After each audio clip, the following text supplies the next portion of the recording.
Welcome everybody to another episode of Photoshop. No, I'm totally kidding. Okay. A couple years ago, I actually did a Halloween episode. Welcome everybody, Photography Tips and Tricks, RC here. It's Halloween. I'm really excited. So I get into that kind of, let's count them, 1, 2 kind of voice, because it's one of my favorite times of the year. But I think it's currently. Welcome back, guys.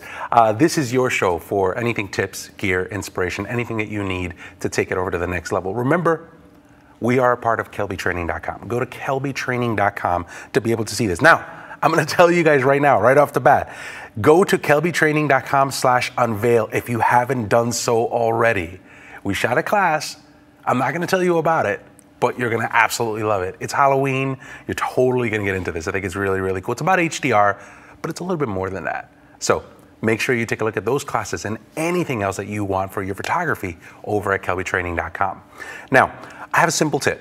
All right, we got some email that came back in and said, listen, I just got my camera. I wanted to start working with it. What are 3 things that I can keep in mind to kind of start experimenting with the camera a little bit more? So I said, all right, let's talk about it. Let's break it out. Let's do 2 tips and then we do 1 tip. Well, the 3 things that I think that people should keep in mind when you're working with a camera is probably things like aperture priority. Generally, when you shoot your camera, you'll shoot it in P mode, P for professional, right? So what happens with P mode is that a lot of the times the camera drives, right? There's a computer inside of the camera and it's taking all of this information and it's just kind of making the calculations for you. It calculates the 3 components of camera work, right? Shutter, aperture, and more often than not, ISO, the entire sensitivity of the, film plane or whatever the sensor that you have. So it's doing all of that driving for you, right? However, one of the biggest kind of creative controls that you could have when you're working with your camera is setting your aperture or setting the size of the hole that you're working with. The bigger that hole is, which is actually a smaller number, the more you're going to have this depth of field. You're going to have things in the background be blurred out, things in the foreground be in focus. So that's something that you want to play with. On your camera, whenever you set your camera up, you can set your camera up to either A for Nikons or something like AV on a Canon, and you'll have access to a number, and that's the aperture number. Get that number as low as you can, and you're going to notice that things that are in your foreground are going to be in focus, and things in your background are going to be out of focus. That's it.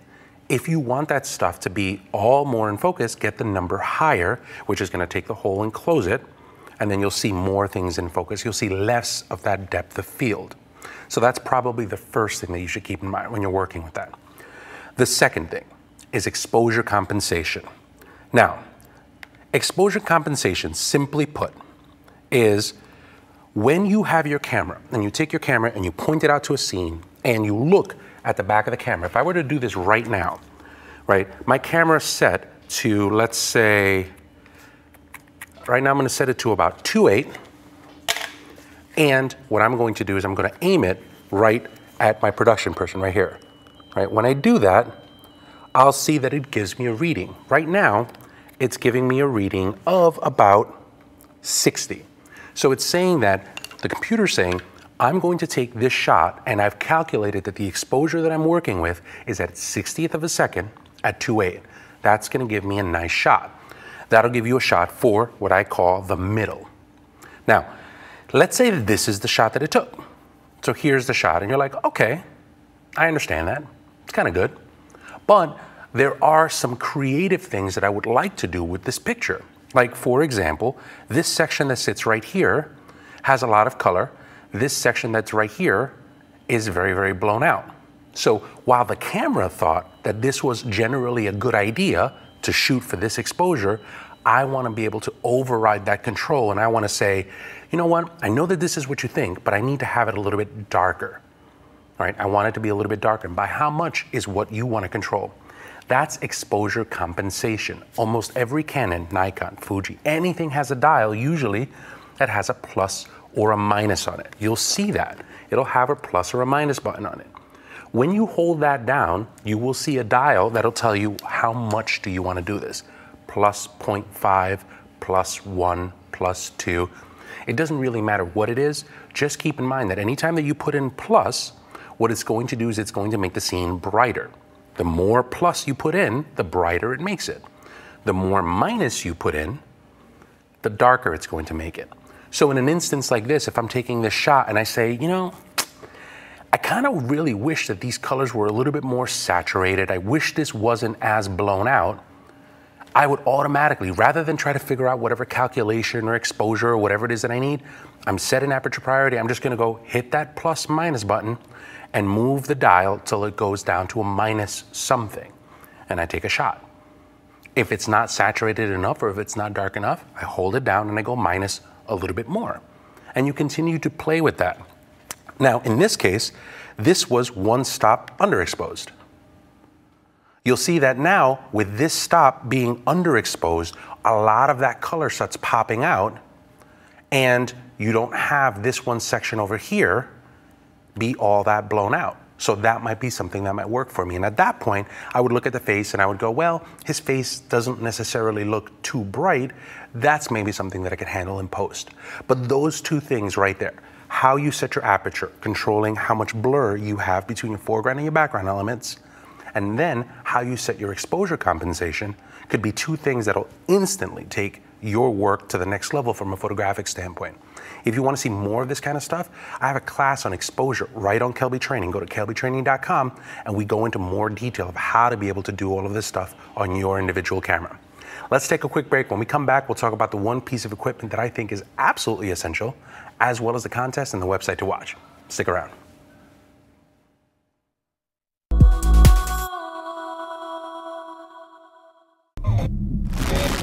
Welcome everybody, RC here. Welcome to Exposing HDR here on Kelby Training. Now, the best place for you to do all of this stuff is going to be in this room. He's back! Go away! Let's go, let's go, let's go, let's go!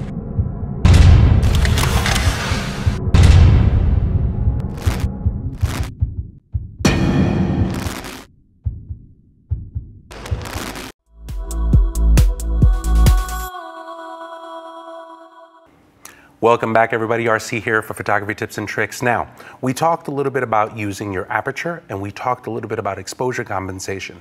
Let me talk to you about the one thing that I think is going to take that photography over to the next level, and that's this, a tripod. Here's the deal.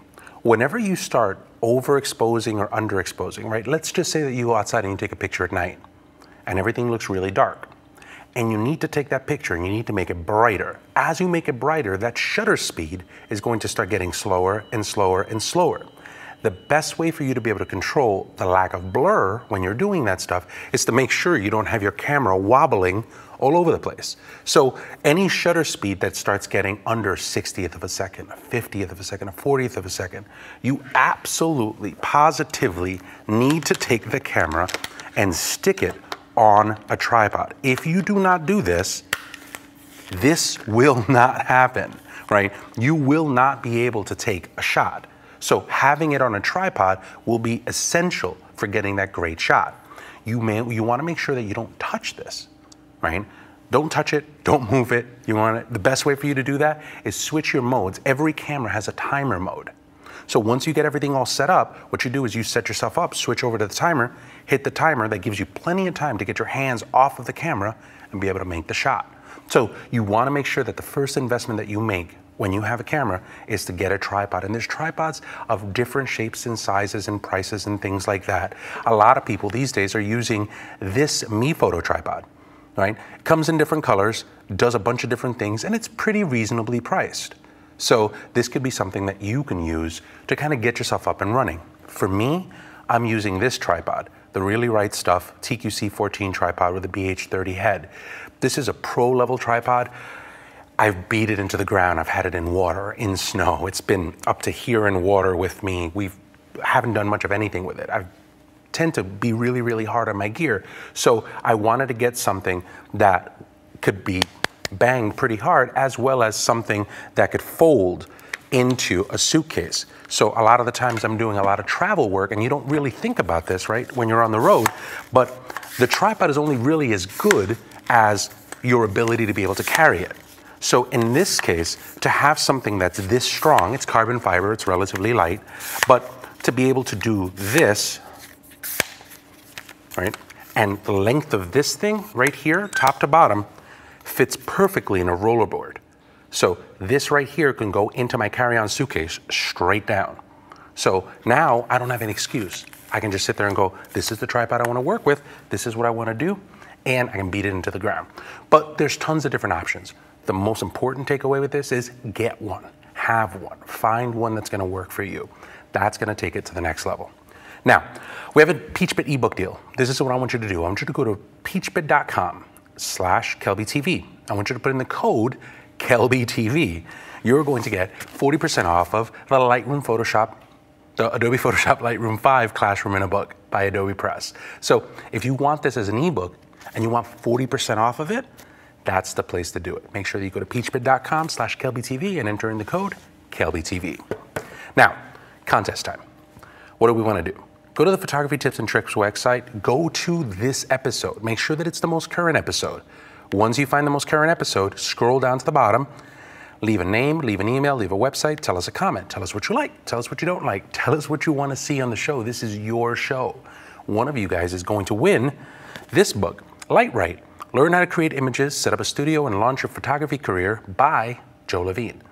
So, great book to kind of get you up to speed. If you want to do this as a business, that's the book to look at it.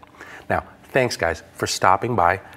Make sure you tell us. If you want to see something, I want to hear about it. Leave a comment on the Kelby TV page. We'd be more than happy to take a look at it. But for now, we'll see you guys next week. Take care.